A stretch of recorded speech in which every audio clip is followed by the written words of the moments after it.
안녕하세요. 대이어 멘토 김정재입니다. 오늘 시노펙스에 대해서 같이 알아볼 건데요. 제가 저번 시간에 시노펙스 두 가지 재료가 나온 만큼 우리가 재료 소멸의 위험성을 어느 정도 감수해야 된다라고 이야기를 드렸습니다. 그로 인해서 금요일부터 오늘 월요일까지 좀 주가 흐름이 안 좋은 것을 우리가 확인해 볼 수 있는데요. 그러면 우리가 앞으로의 또 전망은 어떻고 어떤 이슈가 나와야 주가가 또 긍정적으로 나가고 또 현재 우리가 차트를 보면서 어떤 시나리오를 그릴 수 있는지 거기에 대해서 함께 알아보도록 하겠습니다. 여러분들 이 투자라는 게 정말 어려운 것 같아요. 하지만 혼자라고 생각하지 마시고 제가 이 시노펙스 끝까지 분석해보고 여러분들에게 양질의 정보를 전달드리도록 열심히 할 테니까 꼭 끝까지 지켜봐 주시면 감사하겠습니다. 그럼 차트 먼저 한번 봐볼까요? 현재 이 차트를 보시면 이때 목요일 날 무상증자를 하고 주가가 크게 움직임이 좋았어요. 그쵸? 움직임이 크게 좋았다가 다시 이제 월요일까지 좀 주가가 많이 누른 모습을 우리가 확인해 볼 수가 있는데요. 근데 저는 이 모습이 그렇게 나쁘지 않다라고 생각을 합니다. 단기적인 트레이닝을 원하신다면 좀 매력적으로 보일 수가 있어요. 우리가 고점 라인이 이쯤 되겠다. 저점 라인 이쯤 되겠다. 선을 그어 놓고 그럼 우리가 저점 살고 고점 팔고 저점 살고 고점 팔고 우리가 장기간 기다리는 것보다 방금 말씀드린 이 전자가 더 큰 수익을 남겨주는 건 사실입니다. 하지만 여러분들이 바쁜 직장 속에서 그렇게 일시적으로 계속 지켜보면서 하기가 굉장히 어렵잖아요. 그래서 우리는 좀 장기적인 미래를 보고 이야기를 드리려고 하는데요. 현재 이 주가의 흐름을 봤을 때 이 상승 추세는 아직 꺾이지 않았다라고 보이고 있습니다. 상승 추세는 아직 이어나가고 있다라는 것을 우리가 확인해 볼 수 있고 정배열 구간의 상승 추세 차트가 정말 굉장히 이쁜 구간을 우리가 볼 수 있는데요. 여기 보시면 현재 이격도가 굉장히 많이 벌어져 있습니다. 보시면 21선하고 61선 차이가 굉장히 많이 벌어져 있죠. 그래서 어느 정도 좀 주가가 눌린 다음에 이 60일선하고 만나서 좀 안정화되는 부분이 제일 중요하지 않을까라고 말씀을 드리고 싶습니다. 그래서 21선을 약간씩 이렇게 이탈은 할 수는 있을 것 같아요. 약간씩 이탈을 할 수 있는 것 같은데 만약에 주가가 크게 하락으로 떨어지는 게 아니면 21선 아래로 그냥 주가가 크게 떨어지는 부분이 아니라면 우리가 좀 안정적으로 지켜봐도 되지 않을까라고 말씀을 드립니다. 21선을 조금씩 이렇게 이탈하는 부분은 괜찮다. 하지만 21선을 크게 떨어뜨릴 경우에는 우리가 그 부분에 대해서는 조심을 해야 된다라고 말씀을 드리고 싶고, 먼저 일단 주가가 좀 어느 정도 눌리고 올라갔다 한 다음에 60일선 만나서 이격도 좀 줄이고 힘을 모아주는 이런 과정이 좀 더 중요하지 않을까라고 말씀을 드리고 싶습니다. 보시면 때도 벌어지면서 주가 흐름이 좋았는데 다시 수렴을 하고 준비를 하다가 이렇게 발산하는 과정을 우리가 볼 수 있죠. 그래서 현재 어느 정도 수렴하는 이런 좀 준비가 어느 정도 필요하다라고 말씀을 드리고 싶고 제가 봤을 땐 9,300원, 9,400원의 이제 매물대를 어느 정도 다시 한번 더 소화하게 된다면 주가의 움직임은 더 올라갈 수 있다. 이 9,680원까지는 어느 정도 우리가 좀 기대를 해볼 수 있다라고 말씀을 드리고 싶고 주봉으로 봤을 때 제가 지속적으로 얘기 드리는 게 있는데 이 9,600원, 7,600원 부근은 우리가 지지라인으로 봐야 된다라고 말씀을 드리고 싶습니다. 그래서 현재 우리가 지지라인으로 봤을 때 1차 지지라인은 이 8,000원 부분이 어느 정도 좀 되지 않을까라고 말씀을 드리고 싶고 그다음에 2차 지지라인으로는 우리가 7,600원까지 좀 열고 지켜봐야 되지 않을까라고 말씀을 드리고 싶습니다. 하지만 제가 저번 시간에도 재료 소멸의 위험성이 있다라고 이야기를 드렸습니다. 어떤 게 있냐? 바로 보여드릴게요. 제가 두 가지 호재를 말씀드렸는데 토요일 날 첫째는 바로 이 무상증자를 하면서 주식 수가 늘어난 만큼 주가가 호재로 작용을 해서 오를 수 있다.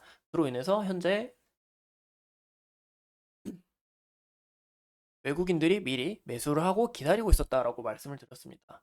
하지만 이 여기에 대한 무상증자는 끝나고 주가가 대부분 하락하는 경우가 있어서 우리가 이런 부분들을 좀 조심을 해야 된다라고 말씀을 드렸고요. 또 두 번째는 이 혈액 분석기 식약처 등록인데 제가 봤을 땐 이 식약처 등록이 좀 나중에 나왔으면 좀 좋지 않았을까 싶습니다. 왜냐면 이 무상증자를 하면서 이 식약처 이슈도 어느 정도 좀 묵힌 것 같고 그리고 이 원래 식약처는 3월달 전이고 빠르면 2월달 중순쯤에 나온다고 했어요. 2월달 중순쯤에 나왔다면 그때 아직 재료가 남아있고 또 그 재료에 대한 기대감이 어느 정도 반영이 있기 때문에 주가가 아직 이렇게 흐름이 저조하진 않았다. 어느 정도 박스권을 그려가는 하는데 여기에 대한 재료도 떨어짐으로써 이제 주가가 오히려 떨어질 수 있다는 겁니다. 주식이라는 거는 미리 선반영을 해요. 미리 선반영을 하기 때문에 여기에 대한 재료가 끝났고 여기에 대한 기대값도 끝났기 때문에 우리가 시노펙스 어떤 이슈를 갖고 기대를 해봐야 되냐 보시면 시노펙스는 새 먹거리를 혈액투석기와 전기차 FPCB가 있습니다. 여기서 전기차는 우리가 좀 제외를 해볼게요. 왜냐면 전기차가 현재 수요 부진하기도 하고 또 테슬라의 실적도 안 좋게 나왔고 전기차는 좀 약간 향후의 미래니까 우리가 나중에 이야기를 다루고 우리는 좀 중요시 봐야 될 게 이 혈액투석기와 FPCB가 있습니다. FPCB 같은 경우는 저희가 저번 영상에도 촬영을 했는데 휴대폰에 거의 들어가는 모듈이라고 보시면 돼요. 뭐 휴대폰, 리모컨, 뭐 컴퓨터, 뭐 다양하게. 그래서 우리가 주위를 둘러보면 어느 정도 무조건 있다라고 지속적으로 이야기 드렸습니다. 하지만 이 이야기는 제가 저번에도 이 갤럭시 S14랑 얘기를 했는데 이 이야기는 나중에 한 번 더 이야기를 하고 오늘은 이 혈액투석기에 대해서 더 집중적으로 얘기를 해볼게요.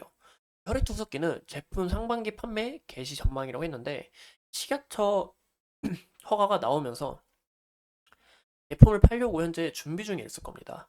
현재 이 4분기 실적은 여기에 반영이 안 된다는 겁니다. 아, 잠시만요. 이 실적은 4분기 실적에 반영이 안 된다는 겁니다. 4분기 실적은 2월 15일로 알고 있는데 여기에 대한 실적이 반영이 안 된다 보니까 오히려 이 부분에 있어서 주가가 더 떨어질 수 있다. 왜? 현재 무상증자 재료 끝났고 식약처 재료 끝났고 그리고 여기에 대한 실적 기대감이 있지만 혈액투석기는 없네. 수소 없네. 이런 부분에 있어서 주가가 오히려 떨어질 수 있다. 이런 부분은 우리가 좀 주의를 해야 되고 시노펙스 현재 재무를 보면 현재 재무가 굉장히 좋습니다. 보시면 23년 3분기 매출이고 22년 1년 전망치인데 보시면 1년의 매출에 비해서 작년 비해서 매출이 아직 저조한 것으로 볼 수 있습니다. 왜냐? 3분기밖에 안 나갔기 때문이죠.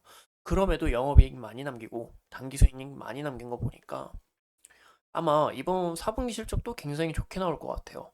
거기에 있어서 기대감을 있어서 뭐 주가가 또 오를 수도 있지만 오히려 우리가 조의를 해야 되는 거는 여기에 대한 실적 반영이 안 묻혀 있기 때문에 안 적혀 있기 때문에 우리가 실망 매물로 이어질 수 있다. 이런 점들을 주의를 해야 되고 실적이 만약에 좋게 나온다면 오히려 또 주가가 긍정적으로 나아갈 전망은 있다라는 거 인지를 하셨으면 좋겠습니다. 그래서 우리는 중요시 봐야 되는 게 시장이 과연 이 상반기 판매에 대한 이 매출이 안 적혀 있는 것을 반영을 할지 아니면 실망 매물로 뱉을지 그건 우리가 좀 중요시 봐야 될 것 같고 확실히 이 국내 혈액투석 관련 시장은 보시면 올해 1조 8천억 규모로 증가할 것으로 보니까 만약에 이 식약처 허가가 등록된 만큼 매출에 대해 있어서 더 큰 폭으로 늘어날 수 있다라는 거 우리가 참고하시면 좋을 것 같고요. 시노펙스는 이 혈액투석기 ISO 13485 인증을 받았습니다. 이 인증이라는 게 뭐냐면 이 품질 경영 시스템인 이 ISO 9011 인증을 기반으로 한 이 의료기기에 대한 뭐 특별 기준을 추가한 이 국제 의료기기 품질 경영 시스템이라고 보시면 되는데요. 이건 의료기관이 의료기기 신규 제품을 도입하는 단계에서 요구되는 이 조금 필수적인 단계다라고 보시면 되고 우리가 시노펙스가 국내뿐만이 아니라 이 글로벌적으로 더 성장을 하려고 하잖아요. 성장을.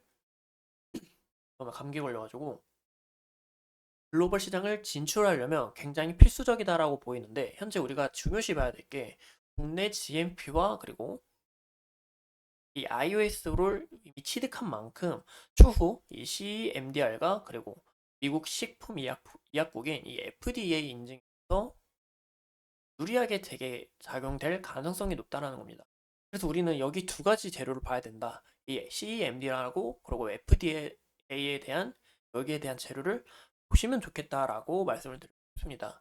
그러려면 이슈가 좀 터져줘야겠죠. 거기에 대한 이슈가 나온다면 시노펙스, 뭐 FDA 국제 인증 준비 중 이런 이슈가 나온다 하면 주가가 어느 정도 또 긍정적으로 이어나갈 가능성은 높다라고 말씀을 드리고 오늘 간단하게 얘기를 해서 현재 재료 소멸을 다한 만큼 주가 하락을 조심해야 된다. 2월 15일 실적에 대해서 실망 매물로 이어질지, 아니면 실적이 정말 좋아서 주가가 긍정적으로 나갈지 그 부분을 지켜보고